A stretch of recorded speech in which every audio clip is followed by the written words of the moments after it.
श्री कृष्ण कृपा से दैत्य राजकुमार कुनंदन के जीवन की रक्षा। सैन्यपाल ने कहा, यहाँ सभी रणधुर्मद धनुर्धर वीर तो आ गए, केवल राजा के पुत्र युवराज इस रणभूमि में दिखाई नहीं देते हैं। वे मेरे बेटे को मरवाकर घर में बैठे क्या कर रहे हैं? क्या वे भुशुंडी के मुंह में पड़कर मेरे पुत्र के ही रास्ते पर नहीं जाएंगे? ऐसा कहकर रोष से आंखें लाल किए सैन्यपाल बड़े हर्ष के साथ राजकुमार को पकड़ने के लिए शीघ्र ही पुरी में जा पहुंचा। उस राजकुमार ने रात में भोजन के बीच में ही मदिरा पीकर शयन किया था, अतः मदमत्त होने के कारण वह राजा की आज्ञा को भूल गया था। ढिंढोरों पर की गई घोषणा सुनकर उसकी पत्नी भयभीत से विवल हो रो पड़ी और अपने पति राजकुमार को जगाने लगी। हे वीर, उठो उठो उठो, प्रातः काल हो गया है। नगाड़े की आवाज के साथ तुम्हारे पिता का ये शासन पुरी में सुनाई देता है। जो युद्ध के लिए नहीं जाएंगे वे पुत्र आदि ही क्यों ना हो वध के योग्य होंगे, इसलिए शीघ्र जाओ और पिता का दर्शन करो।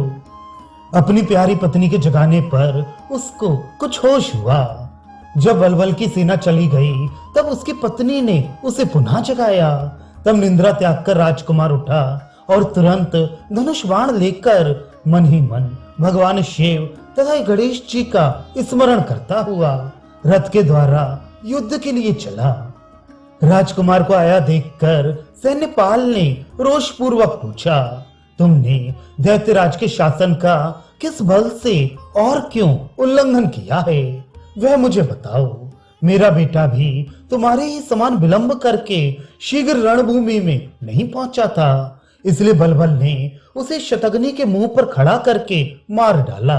अतः पिता के पास चलो, तुम्हारे पिता बड़े सत्यवादी हैं, उन्होंने तुम्हें पकड़ लाने के लिए मुझे भेजा है, अतः वे शीघ्र ही तुम्हें मार डालेंगे। सैन्यपाल की तीखी बात सुनकर भय के कारण राजकुमार का मुंह सूख गया। वह दुखी सुधनवा की भांति पिता के पास गया। दैत्य समुदाय से घिरे हुए उसके पिता अनिरुद्ध को जीतने के लिए उत्सुक हो रोष पूर्वक रथ पर बैठे थे। उनके पास जाकर राजकुमार ने पिता का दर्शन किया।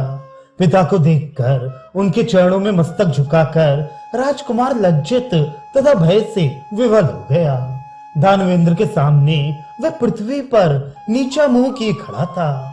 बलबल कुपित हो दांतों से दांत पीसता हुआ बोला, अरे अपने विनाश के लिए तूने मेरी आज्ञा का उल्लंघन क्यों किया? तेरे इस अपराध के कारण मैं तुझे दंड दूंगा। निश्चय ही तू डरकर रण क्षेत्र से प्राण बचाने के लिए घर में जा घुसा था। कुनंदन, तू पुत्र नहीं कुपुत्र है, शत्रु के समान है और अत्यंत मलिन है। मैं तुझे त्याग कर शतग्नि के मुख से अभी मार डालूंगा। अपने बेटे से ऐसा कहकर वीर बलबल दुख से आंसू बहाने लगा और मन ही मन खिन्न होकर बोला, हाय, मैंने ऐसी प्रतिज्ञा क्यों की? अहो, सैन्यपाल के बेटे को मैंने बिना अपराध के ही मार डाला। उसी पाप से मेरा पुत्र भी मरेगा, इसमें संशय नहीं है। यदि अपने वीर पुत्र को मैं बलपूर्वक मृत्यु के मुख से छुड़ा लूंगा तो मेरे समस्त सैनिक मुझे गाली देंगे और मुझ पर हंसेंगे। दैत्यराज को इस प्रकार शोकमग्न दुखी अपने पुत्र के लिए खिन्न चित्त देखकर रोष और अमर्ष से भरा हुआ सैन्यपाल हंसता हुआ बोला। सैन्यपाल ने कहा, राजन, पहले अपने इस पुत्र कुनंदन को शीघ्र मार डालो, इसके बाद यादवों का दानवों के साथ संग्राम होगा। दैत्येंद्र, तुम सत्यवादी हो और ये कर्म अत्यंत दारुण है। यदि दुख के कारण तुम ऐसा नहीं करोगे तो तुम्हें नरक में जाना पड़ेगा। भूपाल, कौशलपति राजा दशरथ ने सत्य की रक्षा के लिए श्री राम जैसे बेटे को त्याग दिया था। सत्य के बंधन में बंधे हुए हरिश्चंद्र ने अपनी प्यारी पत्नी को, पुत्र को और अपने आप को भी बेच दिया था। बलि ने सत्य के कारण सारी पृथ्वी दे डाली। विरोचन ने अपना जीवन दे दिया। राजा शिवी ने अपकीर्ति का तथा दधीची ने अपने शरीर का त्याग कर दिया था। जैसे गुरु वशिष्ठ ने प्रशग्न को तथा राजा रंतिदेव ने भोजन को त्याग दिया था, उसी प्रकार दैत्यराज तुम भी आज्ञा भंग करने वाले इस पुत्र का मोह छोड़कर इसे मार डालो। तुमने पहले जो ये प्रतिज्ञा की थी कि मैं अपनी आज्ञा का उल्लंघन करने वाले बेटे और भाई को भी तत्काल मार डालूंगा, फिर दूसरे की तो बात ही क्या है। उस देश में निवास करना चाहिए जहां राजा सत्यवादी हो, उस देश में कदापि नहीं रहना चाहिए जहां का राजा मिथ्यावादी हो। श्री गर्ग जी कहते हैं, सैन्यपाल की बात सुनकर बलबल ने खिन्न चित्त हो अपने उस पुत्र का भी वध करने के लिए उसी को आज्ञा दी थी। तदनंतर बलबल दुखी हो यादवों के सामने गया। इधर सैन्यपाल ने राजकुमार के आगे उसके पिता की दी हुई आज्ञा सुना दी। ये सुनकर कुनंदन ने उसे शीघ्र ही इस प्रकार उत्तर दिया। राजपुत्र बोला, सेनापति तुम पराधीन हो, इसलिए तुम्हें राजा की आज्ञा का अवश्य पालन करना चाहिए। परशुराम जी ने अपने पिता की आज्ञा से माता का मस्तक काट लिया था। सैन्यपाल मैं निश्चिंत हूँ, मैंने धर्म कार्य का पालन कर लिया है, अब मुझे मृत्यु से कोई भय नहीं है, तुम मुझे शतघ्नी में झोंक दो। ऐसा कहकर राजकुमार ने अपना किरीट, भुजबंद, मोतियों का हार, स्वर्णमयी माला तथा कुंडल और कड़े आदि सब आभूषण ब्राह्मणों को दान कर दिए। उन ब्राह्मणों ने बड़े दुख से उस राजकुमार को आशीर्वाद दिया।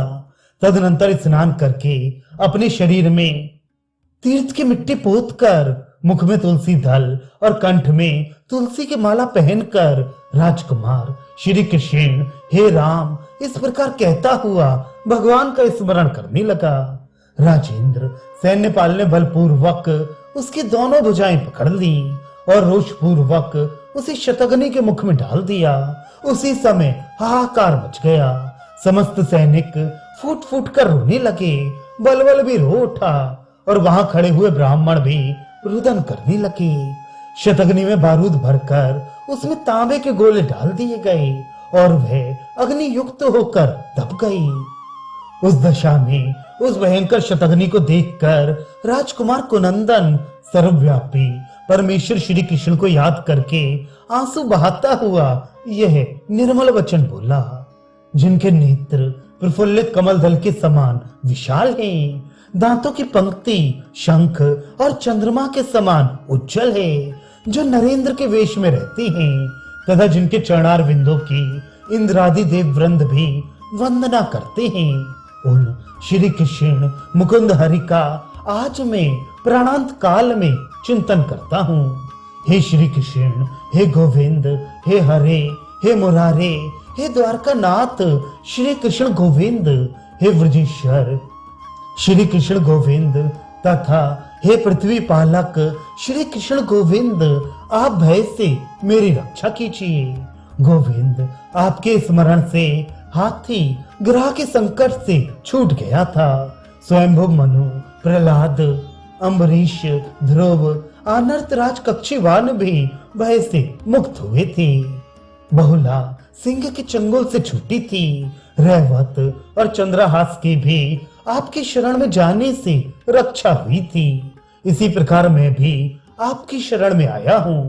अहो, यदि युद्ध किए बिना पहले ही मेरी मृत्यु हो जाती है तो यह उचित नहीं है। अभी मैंने युद्ध स्थल में अपने बाणों द्वारा अनिरुद्ध को संतुष्ट नहीं किया, यादवों को संतोष नहीं दिलाया, श्री कृष्ण के पुत्रों के दर्शन नहीं किए, शांग धनुष से छूटे हुए बाणों द्वारा अपने शरीर के टुकड़े टुकड़े नहीं करवाए। ऐसी दशा में शूरवीर कुनंदन की ये चोर के समान गति हो गई। भगवान, मैं आपका भक्त हूँ, मेरी दुर्गति देखकर समस्त पापिष्ट मुझ पर हंसते हैं, जिसे भूमि पर देखकर यमराज भी पलायन कर जाते हैं। विघ्न डालने वाले विनायक गण मर जाते हैं। उस पूजनीय एवं निरंकुश कृष्ण भक्त मुझ कुनंदन को शतघ्नी कैसे मार डालेगी। श्री गर्ग जी कहते हैं, राजन, वे शूरवीर कुनंदन जब ऐसी बात कह रहा था उसी समय सैन्यपाल की आज्ञा से किसी ने शतग्नि को छोड़ा। छोड़ने के साथ ही हाहाकार मच गया।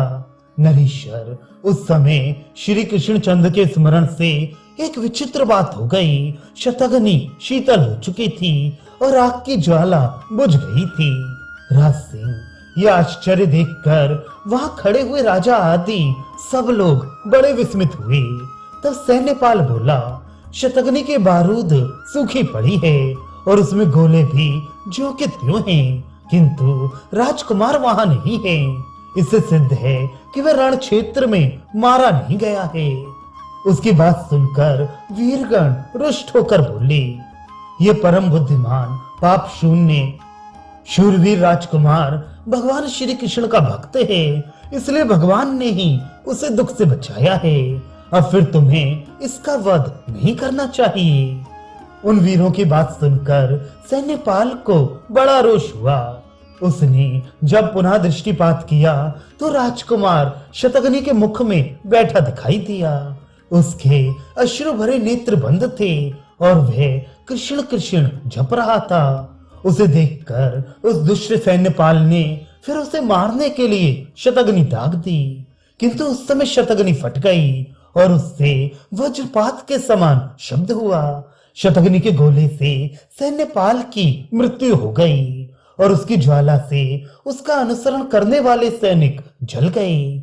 कोई हाय हाय करते हुए भागे, कोई धड़ाके की आवाज से बहरे हो गए और कितने ही धुएं से घबरा गए। निरपेश्वर, उस समय सबने राजकुमार को निर्भय देखा। देखकर बलबल आदि सभी वीर जय जयकार करने लगे। दैत्य बोले, जिसकी रक्षा श्री कृष्ण करते हैं उसे कौन मनुष्य मार सकता है। जो भक्त का वध करने के लिए आता है वह दैव योग से आप ही नष्ट हो जाता है। जिन्होंने भय से इस राजकुमार की रक्षा की है उन भक्त वत्सल श्री कृष्ण को हम सब लोग नमस्कार करते हैं।